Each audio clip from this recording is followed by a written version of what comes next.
You know, I decided to wake up this morning and I chose violence. Let's get into some Chainsaw Man hot takes over the past couple of weeks. And if you want to participate, whether you disagree with me or agree with me, just leave a hot take for Chainsaw Man down below or get subscribed to be notified whenever a community tab post goes live to leave a hot take or wait for one such occasion like this to leave a comment. Today at 3 p.m. EST, Gamersupps are dropping their Morning Wood merch, including flannel, a t-shirt, an awesome beanie, by the way, and a waifu cup. And yes, that is a fire lock. Use code CTACTICS to get 10% off this order, and trust me, you want to. It's good stuff. All right, so let's do a little house cleaning at the top of this video and get to some hot takes from the last couple of chapters, namely 193, as let's just say I've been a busy boy as of late. As well, I want to say this video will feature some gameplay. I think I recorded some like Black Ops 6 on the Xbox One X. Yeah, it was difficult to play it on this machine, but I was just curious to see how it was, and this will not be for every single hot takes video or any video going forward, besides the hot takes for chapter 194 and 195, as I have got to catch up on these videos. So, and another thing, this commenter said I sounded snobbish in my video on 195, which is something I've gotten before. So I just want to say that, to be fully transparent, since this is a series where I am taking your comments and making content about them, I want you guys to understand that that kind of attitude or whatever, it's not on purpose, and I do respect your opinions, even if you agree or disagree with me and even hate. The reason is because, well, I also like getting heated. I love laughing and playing around. I love having fun and just shooting the shit with you guys. So please, that's not on purpose. Keep that in mind. I'm just trying to make some entertaining content and be authentic to myself, and most importantly, treat your comments with the same respect I'd hope you treat my comments, which is, if I mess up, call me out, guys. Call me out. I don't care. We'll talk about it in a video. Let's make a hot takes video on my hot takes. How about that? Fammy best girl in Chainsaw Man. Fammy best girl. Fammy is so real. Yoshida is boring as hell. So starting with 193, lots of people really seem to love Fammy, and I actually do tend to agree that Fammy is just one of those really fun and unique characters with a design that just sticks to you. Plus, her personality is just so awesome? Is that the word? I love the way she hangs her head and sits and silently observes and just takes everything in. She truly does feel like a fly on the wall, and that gives her this aura, as the kids say, that is just so infectious. The mysterious Fammy who seems to always have a plan, but in reality is kind of just a klutzy devil that seems to be unique in that she seems to just enjoy the company of humans and finds them fun, which is not at all what you'd expect from someone named Famine or from a devil. But Fujimoto's way of presenting her is rather wholesome, heartwarming, and it flips the concept of what we perceive as famine on his head. At least that's my point of view. Fammy has like this lustful hunger, not just for spaghetti, which, by the way, based, but she hungers for everything. Nourishment of the mind, body, and soul. I wouldn't be surprised if Fujimoto actually vicariously lives through Fammy whenever he's working on how to write her in these chapters. Fammy is a simple girl who truly does love the simple things and just wants new experiences. So far, it has been rather lighthearted affairs, but I really do hope she doesn't like pick up the lust for, experiencing violence and humans being murderized turbo-like. That would be sad. Also, it goes without saying, I love her little elbow moments and her hanging her head and, Fammy's just cool, man. She's a legit cool character. So you guys got good taste. And, usually in anime as well, especially with female characters, I tend to be drawn. I don't know if this is a bad thing or not. Dunk on me in the comments if it is. But I love the really generic female characters like Marin Kitagawa, who is like this bubbly, manic pixie dream girl, as my friend Dan says, or 02, who is like this sex bomb. And also, well, I guess you could say manic pixie dream dinosaur, but while I don't actually like these characters and I'm very critical of them and they're not anything special, I like them. Like, they do capture something that I like about anime characters, especially just in any kind of character. I know I list females here, but stick with me. It's the carefree fun aspect of these generic anime girls I like, so I usually end up always spamming gifs of Zero Two or Marin on my Discord because there's fun, they're expressive. And to me, Fami is that idea of fun that you'd find in those characters, but Fami actually has style, substance, well, and a character. Not to say that Marin or Zero Two or any of these other Manic Pixie Dream girls are just like have no merit at all. I don't know. I have a weird point of view on this. Fami is basically what I'd want Marin or Zero Two to be, and I think excels where I think those aforementioned fail. I hope that makes sense. Thanks for the comments, by the way. Fujimoto currently does the slice of life aspect better than the hype aspect of the story, and can't wait for the next 20 chapters to be Slice of Life School Festival, and part 2 ends with Asa and Digi kissing like a rom-com anime. Alright, fuck y'all. No, I'm just kidding. We need Slice of Life Saw Man, where Denji and Asa are just two idiots who don't know they're in love. Like, Fami is Asa's best friend, Quan Chi is the biology teacher, wink wink, Katana Man is the out-of-touch janitor, like, Kishibe is the principal, Powie is Din Din's BFF for reals, yo, Makima is, like, the history teacher that all the guys and girls are into, Himino, I guess, is like a drug dealer selling drugs to kids, Aki is just, I guess he's just plain hot as fuck and he never wears a shirt and he's on the swim team. Let's see, who else? Sawatari, remember her? Is like the nerdy chick who has a pet snake and is probably in a punk band. No, definitely is in a punk band and she would be the drummer.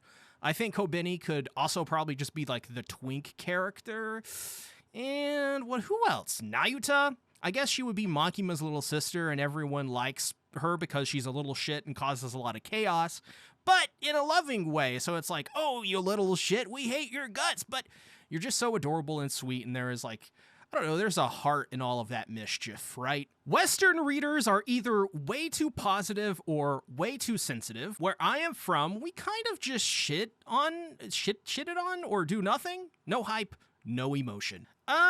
This comment is clearly from someone, I think, outside of the Western perspective, so to speak. And to be honest, I don't think this is based in any sort of reality. Like, I don't agree with this comment, but just general vibes from forum posts or Eli Must's site or Blue Sky. I don't think that Western readers are more sensitive about things than any other kind of people, because I think the concept of sensitivity isn't restrained by a border on a map. People are people, and cultures, I mean, they're all different. There will be a wide swath of people in any society with any needs, wants, and desires. I also don't tend to understand or appreciate the no hype, no emotion bit as if to blanket all Westerners as people with no soul or personality. However, I will say this.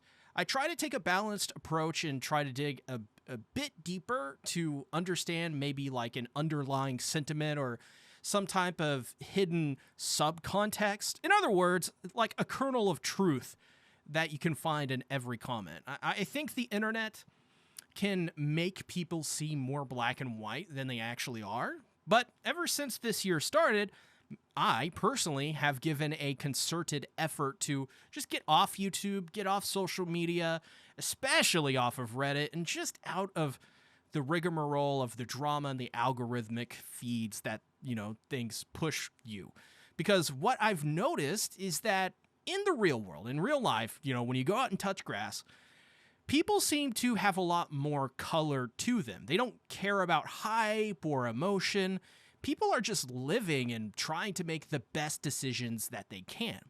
But often, people get caught up. They get isolated in their ecosystems. They can't travel or experience new things in people. The less experience someone has, the more often they are prone to making mistakes out of innocent ignorance, if that is a phrase. I say ignorance not to beat down this commenter here or anyone who agrees with him, but because that is, I think, the best term to use here. Because a comment like this can get people angry. It can trigger them. And while that seems fun to do, life, I find, in my experience, is not about 140 character arguments, and you can't devolve people into a video on YouTube or a tic-tac-toe talk.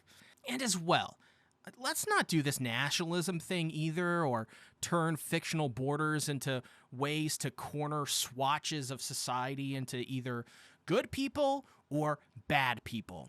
I get how people can understandably come to these conclusions and think they see something that's actually happening, but I promise people are all just as mad. We're all just as stressed out, angry, tired, and depressed as this commenter here or any other comment. I am too.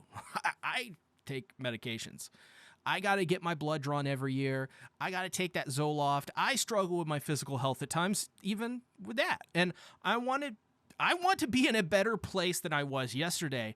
And sometimes I put the cart before the horse. But I try to stop for a moment and just slow down for just like 10 seconds or whatever. And I ask myself, are other people experiencing the same things that I am? And that tends to make me not feel so alone.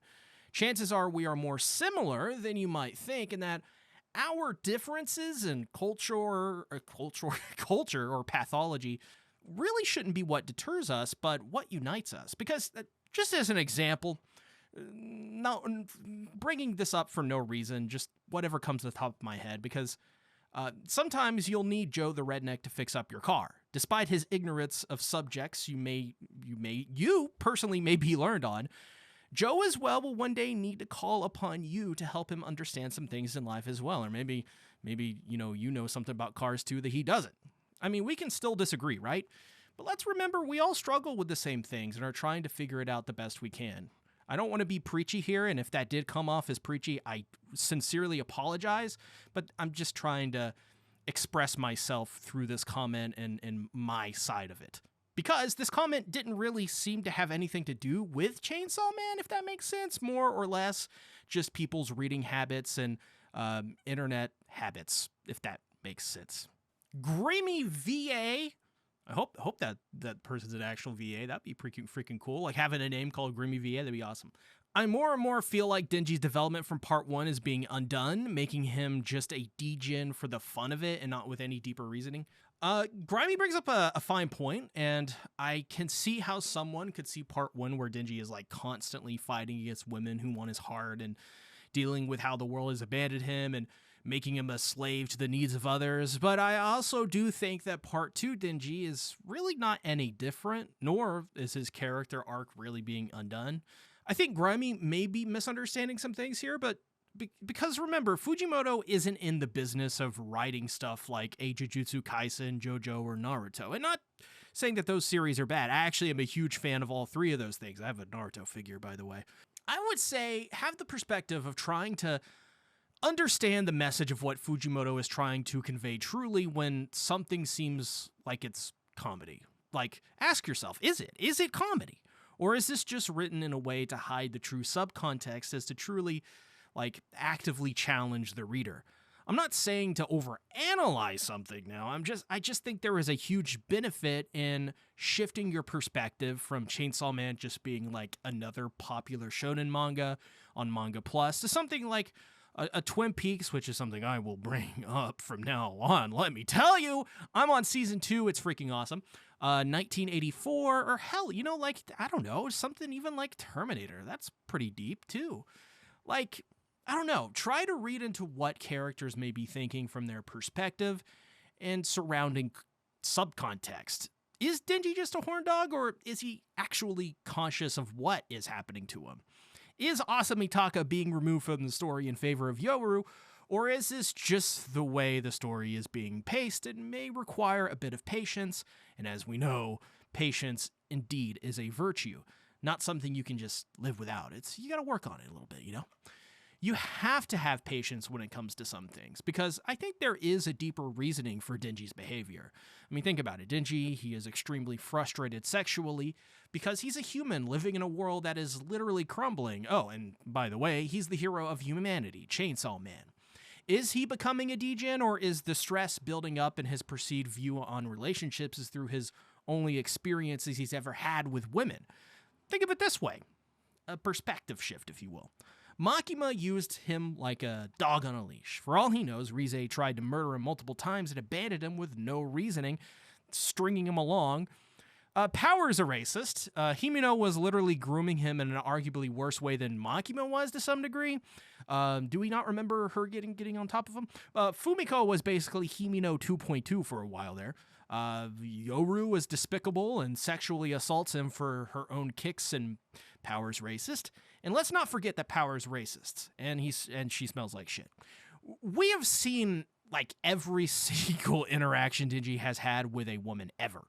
Even the ones who didn't want to manipulate and abuse him, like Kobeni, tried to kill him and drink from a toilet bowl. He's never had a normal interaction with any woman ever. Not one.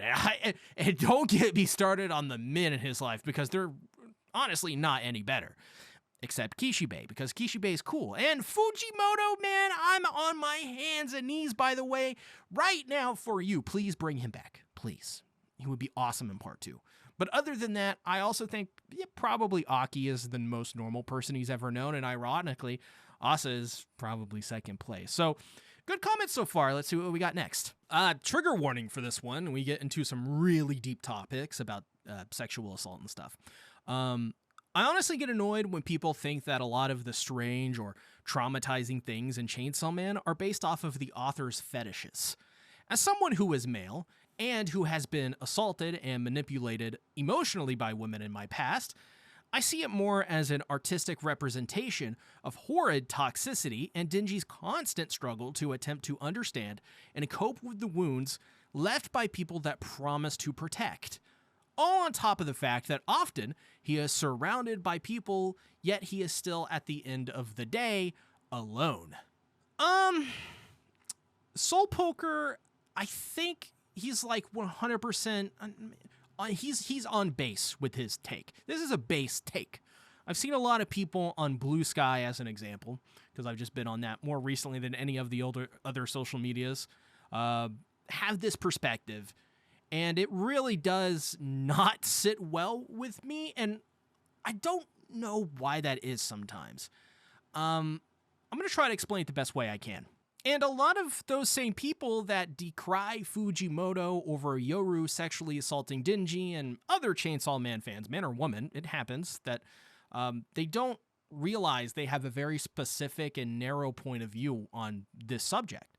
They see examples of sexual assault, sex, or other things like that in media as cringe or things that we should never explore. Which is preposterous, because I think, in my opinion, sex is a part of humanity. We can't just go on this puritanical crusade to remove it from everything just because it makes someone uncomfortable. These are important topics to discuss and express because, these are human interactions and actions that we deal with and talk about every day. If we choose to just censor Denji's sexual assault or trauma, then honestly, you're probably a part of the problem. It honestly feels like some people, they don't have that much experience in life with certain subjects, and it happens. It comes and goes. Eventually, you will experience this stuff and have a different point of view, right? Because as Poker says, he was sexually assaulted and manipulated by people as well. So, to Poker, and to be fair, we do not know if he is lying or not, but I'm going to take him on his word, use some critical thinking skills and basic human skills like empathy, and likely guess that the things Denji has gone through, other men have had to go through as well. Why? Because in my first year of high school, this is when I was like 16, the most popular and star football player, he was a male, he walked up to me and grabbed my crotch in front of everyone and quite literally fondled them and asked if I was gay out loud or something to everyone. These are real experiences that people have, and they're not exclusive to one gender. It's a humanity thing. Everyone experiences this kind of thing. And as someone who has been sexually assaulted, I do want to see this kind of subject tackled in Chainsaw Man, because I think it may allow people to gain a perspective and empathize with another point of view and experience that plenty of men have gone through, but yet is never talked about because men, shut up. Stop crying. Don't think about it. Stop feeling emotions. You know how it is. I mean, if you're a man, comment down below. And then to assume that these are all just fetishes of Fujimoto, it's a little absurd to me, and I think it's a little unfair because it is ignoring the context clues and subtext of the entire story of Chainsaw Man, and it feels like there is no empathy for Denji, and sadly, that's the same thing that happens in our society all around the world. And by the way, what does Fujimoto's sexual preferences have to do with anything? We're talking about a story. We're not talking about Tatsuki Fujimoto here, right?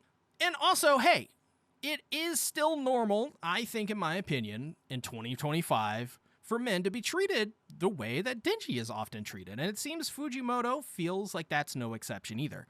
That's something that I hope humanity eventually corrects in time. And it is something that I think is absolutely possible, of course, because anything's possible. But, nah, this is clearly not Fuji's fetish. I mean, he may have that fetish. He may. We don't know. Because the trauma Denji experiences directly, I think, feeds into his thought process and actions. So I don't think this has to do with anything with Fujimoto's fetishes, because we can draw logical conclusions and critically think about it, right? For example, when Denji sees a vulnerable sleeping Yoru, it looks like he is about to fondle her breast. But in reality, we can easily assume from subcontext and past contextual clues that Denji is likely just so traumatized by the women of his past that he only has experience with romance and sex and human interaction with other women through sexual assault. That he in that moment quite literally was confused because of the women who honestly broke his brain. However, thanks to Denji's character as like a person, he was able to contain his composure and control himself and realize that, you know, he shouldn't do something like that. That's a bad thing to do. And that's probably most likely due to his experience raising Nayuta, why'd I say it like that, and his past experiences with Makima. So that being said, people will then say, oh, well, you know, look at the art. It is clearly presented in a sexual way. Well, yeah, duh, because we're seeing the story through the perspective of a mentally broken and horny teenager / young adult male who is a hybrid of a devil and a human that has never and probably will never experience anything we would experience in our society. Seriously, if everything happening in our world was happening in Chainsaw, oh my god, our world's like a utopia compared to Tokyo in the world of Chainsaw Man, or the world in Chainsaw Man. Maybe this could just be, I know some people will say, like, people get too caught up in doing what other people to tell them to do, what is correct in society and norms and all that, when in reality, I think the world at large is just not as simple as the comment, like, like you can't boil down something like sexual assault to, quote, sexual assault in any way cannot be shown, cannot be talked about, explored, or showed in any other aspect that men and women are horrible, greasy, and despicable. Which, to be fair, is not how the real world operates, and it's just not fair for either of the genders or sexes or whatever.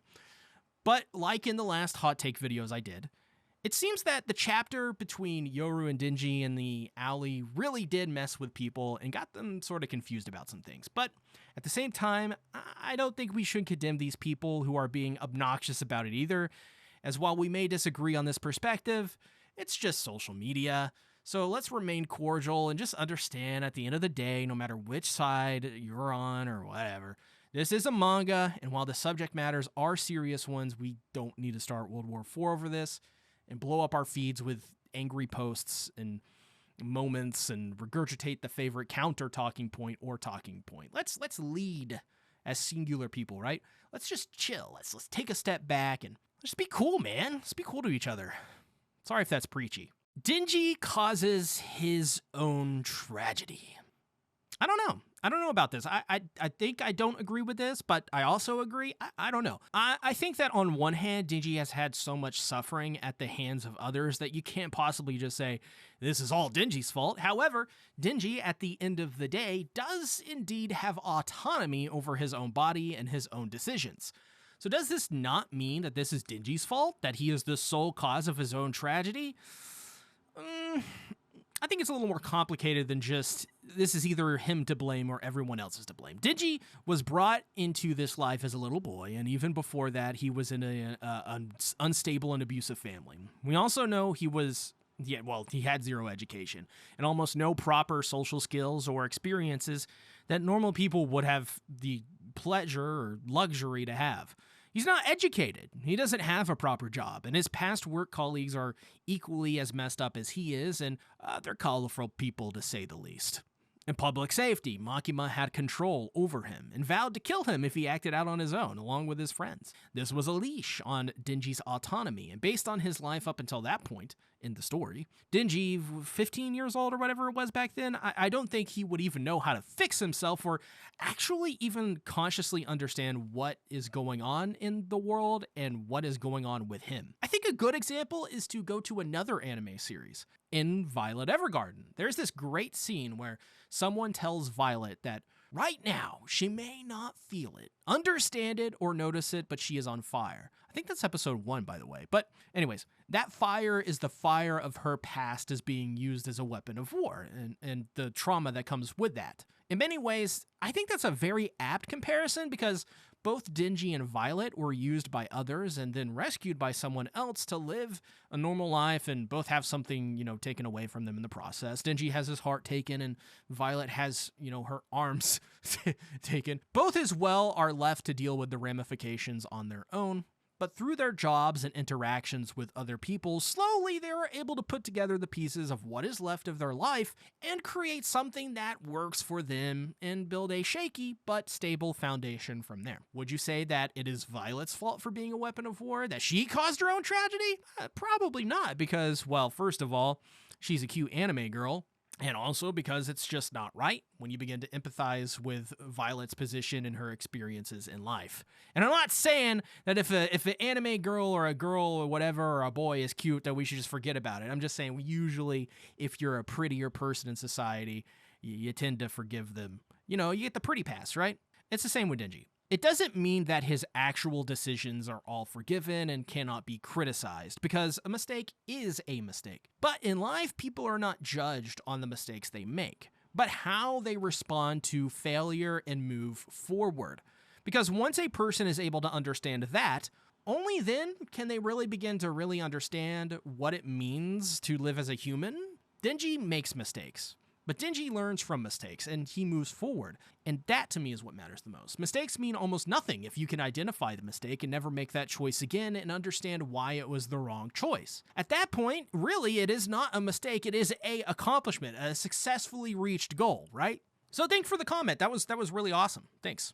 I like it when Chainsaw Man slows down and we get character development. I know people say part 2 isn't action heavy, but I like how it slows down. And this is actually how I look at part 2. I don't go to Chainsaw Man for action, which I'm not quite sure why someone would, like only for action. I understand why people would come to and be attracted to the series for its action, duh. But many will say, just to get it over with and get to the action, that storytelling doesn't matter, only the hype, only the aura.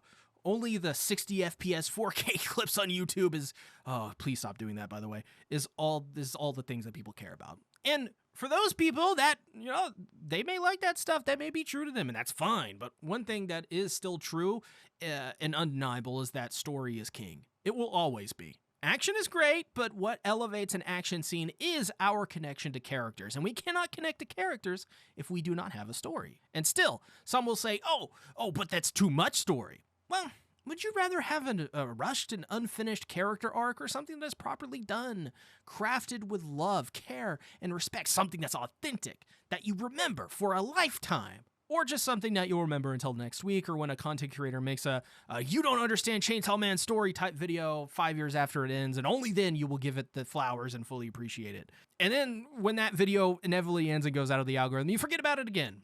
I think, well, okay, so let's play this out. Let Fujimoto, a mangaka primarily known for his excellent writing and unique take on culture, not his fights, by the way, his takes on people and sensitive subject matters, let him actually cook and not rush him just because you want to see Denji gore himself in The Falling Devil part 456. That's fun. I know. I love it. But once again, part 2, as Harrison Ford would say, that ain't the kind of story, kid. This ain't Star Wars. This is like Twin Peaks. Another reference to Twin Peaks. So please, for the love of God, just watch Twin Peaks. I'm sorry if that came off as snobbish. I'm really self-conscious about that comment now, goddammit. All right, before we get into our final comments of this Hot Takes video, I want to remind you guys, drop a like on the video. Let's see if we can get this video to 500 and 69 likes. Nice. And drop a comment, leave your thoughts and stuff, and make sure to subscribe, because I do weekly Chainsaw Man content. And if you're here and you got this far and you're not subscribed, you probably should subscribe. So subscribe, please subscribe. So we got 3 comments here. They're kind of all pertaining to the same thing. And I think there was a 4th one, but it got deleted. So go back to the 193 community tab post where I asked for hot takes, and you'll probably find another one that's similar to this one here that says part 2 got better story than part 1. Another comment says part 2 has been the best part of Chainsaw Man in my opinion, regardless of any artistic issues, pacing, or whatever. In retrospect, looking back at the chapters and how they build upon each other and come together to create a whole and engaging experience is honestly amazing, and a huge improvement in writing quality from part 1, though not to say part 1 isn't amazing either, just different. I love that clarification at the end. That's brilliant. And the final comment, which is kind of like the conduit for what I'll be talking about for the rest of this hot take. So I'm not ignoring these other comments. It's just, this is a very common kind of argument anyway, so it kind of all blends into one. Windrider says, hot take, Fujimoto should have stopped after part 1, and part 2 is a massive downgrade. Part 1 told an excellent story with depth and had great pacing. Part 2 is all over the place with little meaningful story progression. Terrible pacing despite already being longer than part 1 was. So we got a bunch of opposing viewpoints here, and I think these comments, they build upon each other. So I'll sort of apply this response to mostly primarily Windriders, but understand that I'm trying to apply it to the entire thought that part 2 shouldn't even exist. Because I don't agree with this one bit, because part 2 is not part 1, and that's not a good reason for why part 2 should not exist. I think it is a massive mistake to just assume Chainsaw Man I think it's just a massive mistake to just assume Chainsaw Man will be the same thing repeated over and over, and that we should expect every chapter and every arc to have the same build-ups and resolutions, regurgitating the same stories. Part 2 is a little bit of a different take. It's slower, it's more thoughtful, and the only way I could see it being a downgrade is, besides things like character designs and stuff that, we can objectively look back and critically think and compare, make A and B comparisons and go, yeah, that's probably not as good, is that if people like Windrider and these others expect fight after fight after fight, that is the only way I can see it being regressive. But I think that's a bit regressive in general of Fujimoto's style, the story of Chainsaw Man, the writing and purpose behind the creation of this story. I think if you think that Asamitaka's character is, I guess as an example, like boring or less interesting than anything in part 1, I honestly just empathize me with this. I don't think you're appreciating the story enough, and you're missing the point. I would heed people with this mindset to just please change your perspective and really empathize with me on this one. This point more than anything else. Empathize me on that. Chainsaw Man is not a story about fights, aura, and hype. I mean, it has those things, but that's not the primary focus. It is trying to tell something much deeper than that. And to say part 2 shouldn't exist, I think is unfair. And it shows that Windrider and others with this opinion, I think, maybe unintentionally and sometimes intentionally don't understand part 2, and that's okay. We're cool, right? Don't freak out about that. It's all right. If you don't understand it and all you want is fights, there are tons of series like that out there, like Dragon Ball, JJK, and God of High School, which fill that purpose. And that's fine. There is no reason Windrider and others shouldn't be able to read part 2 and go, yeah, this ain't for me, homie. But to say it shouldn't exist, or that it's a massive downgrade, that it's all over the place, and that the pacing is terrible, I don't think that's fair. I don't think it's true, not one bit. If you can look at Asa, Denji, Fami, Fumiko, or Quan Chi and say that there is no progression and that their characters are downgraded, you just aren't really paying attention, respectfully, of course, and your expectations may be wildly misplaced and way too high or too low. It's kind of like balance these perspectives out and open up that noggin and viewpoint, like broaden your horizons, Watch Twin Peaks, just watch it, it'll prime you for Chainsaw Man. If you watch Twin Peaks, you will understand what Chainsaw Man is trying to be. But that's it for all the hot takes. So do you agree with these comments? Do you disagree with me? I'm sorry if I sounded snobby. I'm really, really self-conscious. Leave your thoughts, opinions, theories down below. They don't even have to be negative or taking an opposite stance. Just leave your interesting thoughts and comments for me to talk about. And it could be something you don't even disagree with, you just want to hear me talk about. As always, if you want to go above and beyond, you can throw me a bone at patreon.com/ctactics or use my Gamersupps partner code to get 10% off. That's code C-Tactics, by the way, and it only works with my code. I'll see you guys for 196 and the inevitable hot takes for that video, and the